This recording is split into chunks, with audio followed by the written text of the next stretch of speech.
I'm going to do something a little bit different tonight. And there's this guy, and I just think the world of him. He doesn't remind me of anyone. That was one of the things that I so like about his work. And I just invited him out here to do a little something. And his name is Dylan Brody. And I'd like to bring him out right now. Thank you so much, sir. Thank you for that lovely introduction, David. Thank you, Art Power, for bringing David out here. Good evening, ladies and gentlemen of my target demographic. The story I'd like to present this evening is called Uncomprehending. It takes place in Sylmar, California, where I live. It is not a crap neighborhood, but it is crap neighborhood adjacent.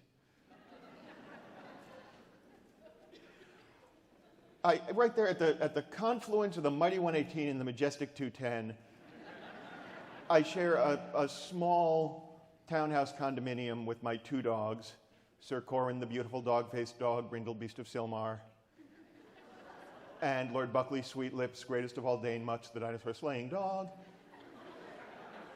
and my lovely wife, whose name escapes me at the moment.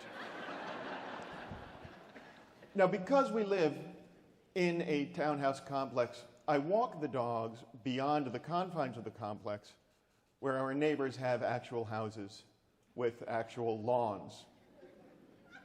Because I am a nice guy, I clean up after them when they relieve themselves. My dogs, not the neighbors. I'm not that nice a guy. Recently, Lord Buckley, Sweet Lips, greatest of all Dane Much, the dinosaur-slaying dog, demanded an early afternoon walk and led me directly to the lawn that both he and Corwin have chosen as their favorite. Fairly recently, it seems, somebody has purchased the house behind that lawn. Don't get ahead of me. This man emerged from his house and said, "That's my lawn." Now, I do not like the passive-aggressive guess my intent game. Moreover, my dogs have loved that lawn far longer than he has owned the house. So we feel a sense of entitlement. We have, as it were, squatters' rights. So rather than engaging him directly in an argument, I simply offered counter-information saying, "That's my dog." He said, "That's my lawn." I said, "That's my dog." He stepped toward me. He got louder and clearer and slower and said, "That's my lawn." I considered reiterating my ownership of the dog, but I was beginning to fear he might think there was actually something wrong with me. So I took a different tack. And for the record, let me just say, tack is the correct word there. It's an idiomatic sailing term. It refers to a navigational technique whereby a boat running on sails alone can move in directions not parallel to the prevailing wind. My point is, if you've been saying take a different tact, people like me have been judging you harshly. My wife has pointed out that I correct people on the difference between nauseous and nauseated. That means that I will not only correct your grammar, I will do it when you are at your most vulnerable.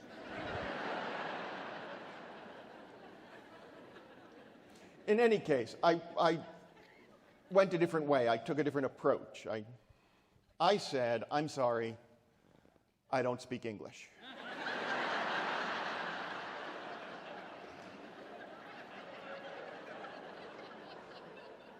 He said, "Are you fucking kidding me?" I said, "No.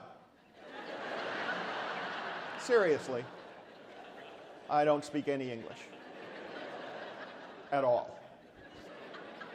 He said, "Well, we're speaking English right now."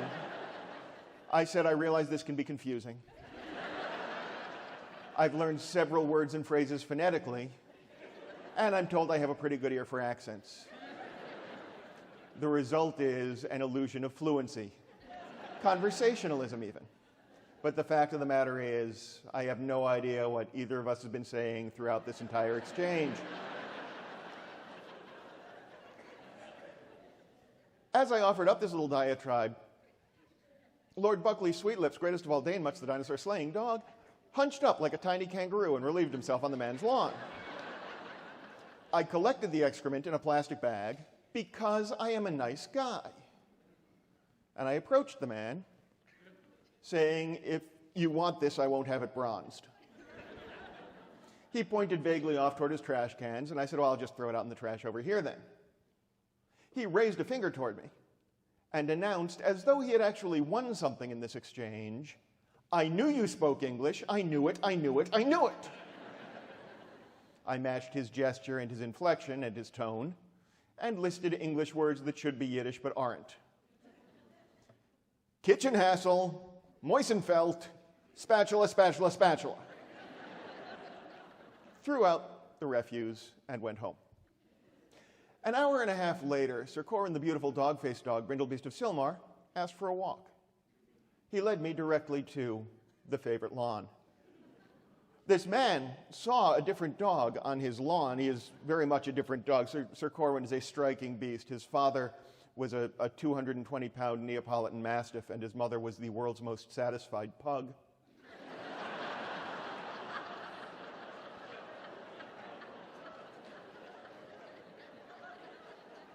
Don't laugh at my dog. The man emerged from his house, furious, and then realized I was the same guy and froze in his tracks. So I grinned at him like we were old friends about to engage in a favorite game and said, "That's my dog." Thank you.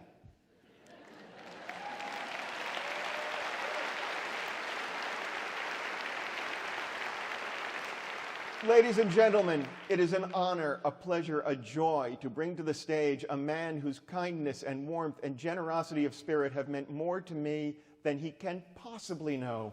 Please welcome back to the stage, David Sedaris. Thank you so much, man.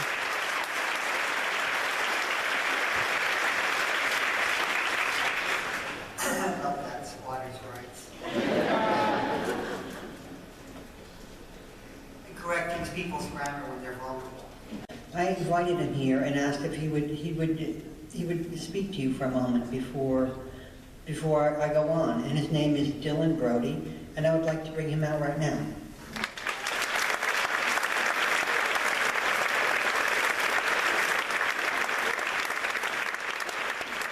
Thank you so much, David, for inviting me and having me share your fantastic audience. Good evening, ladies and gentlemen of my target demographic.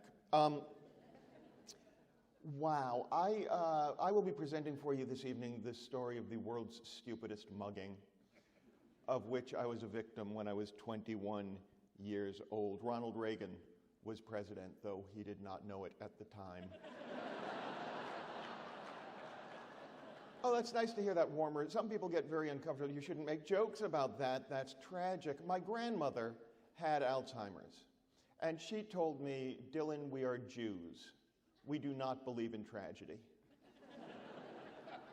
We believe in horror, atrocity, and injustice, and we recognize them all as hilarious."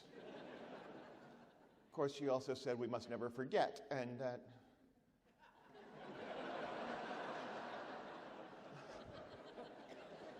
parenthetically, the last time I visited her, she had reached that stage in the illness where she could still recognize me, but every time she saw me, she thought it was my birthday and gave me $5. So that was exhausting to deal with because I had to keep going in and out of that room.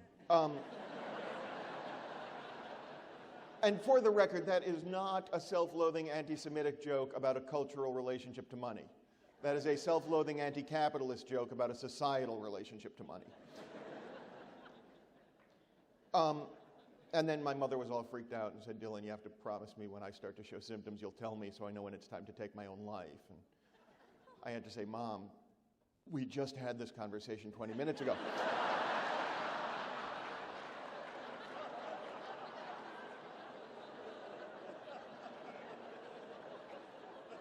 But that's not the story I'm here to tell you this evening. Ronald Reagan was president, and some of you may not remember, and I'm not implying that you're all too young. I looked at the crowd earlier, and there may be some memory issues. Ronald Reagan had a welfare reform proposal that was based on the concept that the best way to discourage people from being poor is to take away their money. And I went up to Columbia University in New York City to hear my sister deliver a lecture. I should explain, my sister is gay. I love her like a brother. And she is the single mother of a beautiful daughter who was deliberately conceived in a loving act between my sister and a turkey baster that was briefly filled with mail-ordered sperm. Just one of the reasons I will not do Thanksgiving dinner at my sister's place. Mom, get that out of the butter. You don't know where it's been. We just had this conversation 20 minutes ago. In any case, my sister takes this stuff my sister was briefly on government assistance, not because she is a slacker or lazy or a drain on society, but because she had been fired from her bartending job when they caught her breastfeeding her infant in a back room on a break at an establishment that proudly displays posters of the Coors Girls. Because we live in a bizarre society where it's okay to use breasts to sell beer, but not to feed children.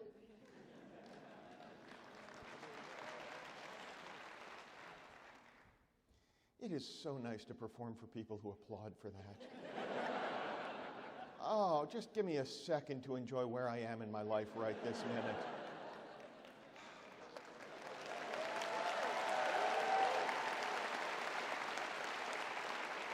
Okay, that's enough. I only have 7 minutes. I don't have time to waste on laughter and applause.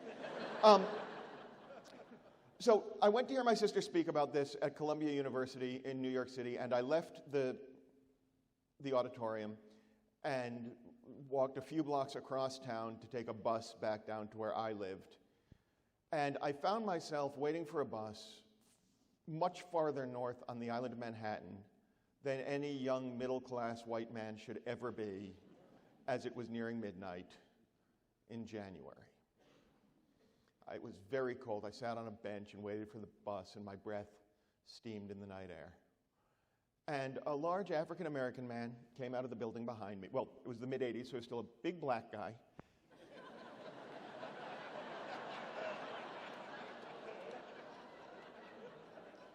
Came out of the building behind me and sat down next to me. And he and I sat together waiting for the bus with our breath steaming in the night air. And after about 5 minutes, he said, "Give me all your money." And I said, "What?" And he said, "I'm mugging you." And I said, "Well, do you have a knife or something?" Like now we're playing Let's Make a Deal. Can you show me a hard-boiled egg? He said no. But if you want, I could go in and get a knife. I did not want that. So I gave him the $6 that I had in my pocket. And then my mugger and I sat together and waited for the bus with our breath steaming in the night air until I realized there was a problem. And I said, "Well, now I can't get on the bus." And he said, "Oh, sorry," and handed back $1. Was at the time the cost of a bus ride on the island of Manhattan, so I took the $1 and I said, "Thank you." To my mugger. And we waited for the bus with our breath steaming in the night air. And the bus came. It was empty except for the driver. It would be weird if it was completely empty. There was a woman driving the bus, and I thought about getting on and saying, "Hey, this guy just mugged me." But now it was $5 he'd taken, and there was no knife, so it felt less like reporting a crime than telling on a guy. So I put the $1 in the machine and went and found a seat. He got on behind me, and he put one of my dollars in the machine, sat a few rows behind me, and after we'd gone a few blocks, he tapped me on the shoulder, and I said, "What?" And he held out 2 of the remaining $4 and said, why don't you take half of this money back? You really always ought to have some cash on you.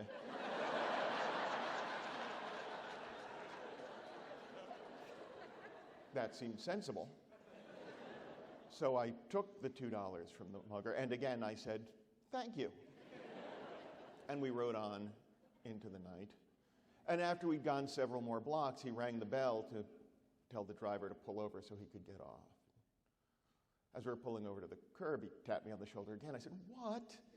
And he sort of sheepishly held out the last $2 and said, why don't you take the rest of this money back? I really just needed bus fare. And it dawned on me for the first time that we live in a bizarre society where it's less humiliating to be a criminal than a little short on cash. But by now I felt like I had bonded with my mugger. So I said, why don't you hang on to that? You really always ought to have some cash on you.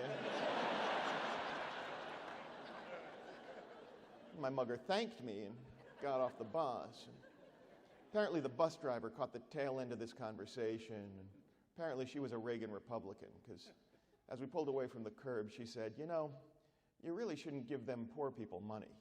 It only encourages them. Thank you.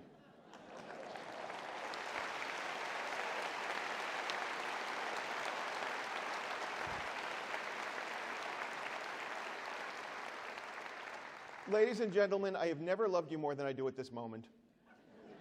I would like to bring back to the stage a man who has changed my life in innumerable ways, who is more kind and more generous of spirit than anybody I have ever met in the entertainment industry, whose warmth and kindness has been more meaningful to me than he can imagine.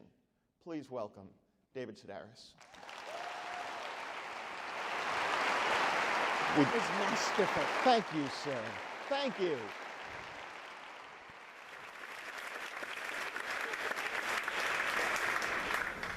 Isn't he the greatest? Yeah.